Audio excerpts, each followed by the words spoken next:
Aujourd'hui, retour sur la convention fiscale entre la France et les Émirats arabes unis, puisqu'on a une jurisprudence récente du Conseil d'État du 20 mars 2023, alors qui est inédite au recueil Le Bon, mais qui a permis de se prononcer sur la question de qualification de résidence fiscale entre la France et les Émirats, et notamment sur l'articulation avec l'article 19 de la convention fiscale. Puisqu'on sait qu'il y a une lecture spécifique de la notion de résidence fiscale dans la convention qui peut être problématique, notamment par rapport à l'application ou non de l'article 4.2 sur les conflits de résidence, qui permettrait d'appliquer l'article 19.1 ou directement d'appliquer l'article 19.2 lorsqu'une personne est considérée à la fois résidente fiscale en France ou aux Émirats arabes unis. Donc dans cette affaire, en fait, on avait une personne qui avait été détachée aux Émirats arabes unis par son employeur et qui avait perçu une rémunération. La problématique était que son épouse et ses enfants étaient restés résidents en France et vivaient à son domicile dont il était propriétaire.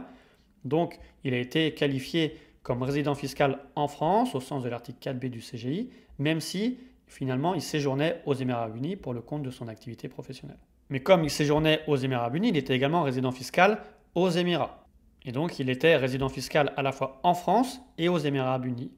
au sens du droit national. Et c'est là que le Conseil d'État nous a dit qu'en cas de conflit de résidence fiscale, il faut bien appliquer l'article 4.2 de détermination de la résidence fiscale unique pour déterminer justement où la personne est résidente fiscale unique. Et dans les faits, finalement, il avait ses liens économiques et personnels les plus étroits avec la France. Donc en application de l'article 4.2 petit a, il devait être qualifié comme résident fiscal uniquement en France. Ce qui a permis derrière d'appliquer l'article 19.1 établissant qu'il devait déclarer ses revenus en France, mais finalement bénéficier d'un crédit d'impôt imputable sur son impôt français égal à l'impôt français, ce qui lui permettrait finalement d'avoir une exonération sur ses salaires perçus des Émirats arabes unis pour son activité exercée aux Émirats arabes unis, et même s'il n'était pas imposable aux Émirats arabes unis sur ses revenus. Alors en conclusion, qu'est-ce qu'on peut en retirer? C'est que finalement, quand il y a un conflit de résidence entre la résidence fiscale française et la résidence fiscale émiratie, on va bien passer par l'article 4.2 pour déterminer la résidence fiscale unique, sans aller directement à l'article 19.2. Et si vous êtes résident fiscal en France au sens conventionnel, donc comme le cas de l'espèce, vous allez appliquer l'article 19.1 et potentiellement bénéficier d'une exonération totale, puisque pour certains revenus, vous aurez le droit à un crédit d'impôt égal à l'impôt français. Et ce qui était le cas en l'espèce, puisque la personne qui travaillait aux Émirats et qui percevait un salaire de source émiratie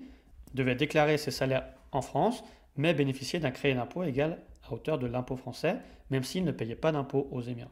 Par contre, si vous êtes résident fiscal aux Émirats au sens de la Convention, dans ce cas-là, vous allez appliquer l'article 19.2. Et c'est là où il y a la problématique du fait que si la France peut vous considérer comme résident fiscal en France au titre de l'article 4B, vous redevenez alors imposable en France. Et dans ce cas-là, les revenus qui auraient dû être imposables aux Émirats ouvrent droit à un crédit d'impôt du montant de l'impôt payé aux Émirats, donc à rien. Et la seule limite est si vous êtes national émirati. Alors une question complémentaire qui peut se poser, c'est de savoir à partir du moment où vous redevenez imposable en France, est-ce que vous redevenez imposable comme un résident fiscal français, donc c'est-à-dire sur l'intégralité de vos revenus de source mondiale, donc France et étrangers,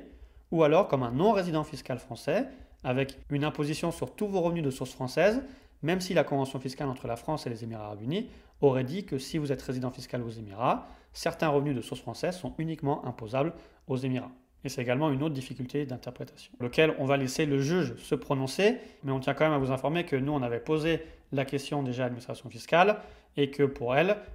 l'interprétation qui nous a été communiquée, c'est de dire qu'effectivement, si vous êtes résident fiscal en France, au sens de l'article 4B du CGI, et également résident fiscal aux Émirats, et qu'en application de l'article 4.2, vous êtes résident fiscal unique aux Émirats, en application de l'article 19.2, finalement, vous allez redevenir résident fiscal en France de manière pleine, donc avec obligation de déclarer l'intégralité de vos revenus de source française et étrangère. Et pour les revenus émiratis, vous aurez le droit à un crédit d'impôt égal à l'impôt payé aux Émirats. Alors également, à titre d'information, c'est une solution qui nous a été communiquée fin 2021, donc elle date déjà un petit peu. Peut-être que la position a évolué, peut-être qu'elle évoluera suite à la décision du Conseil d'État. Mais dans tous les cas, comme on l'a souvent répété, il est toujours préférable de limiter au maximum vos relations avec la France si vous souhaitez réellement vous expatrier fiscalement aux Émirats, pour limiter au maximum la possibilité pour l'administration fiscale de vous considérer comme résident fiscal en France au sens de l'article 4B du CGI, et finalement de rentrer dans ces problématiques de gymnastique intellectuelle pour savoir qu'est-ce que vous devez déclarer ensuite en France et comment vous êtes imposé.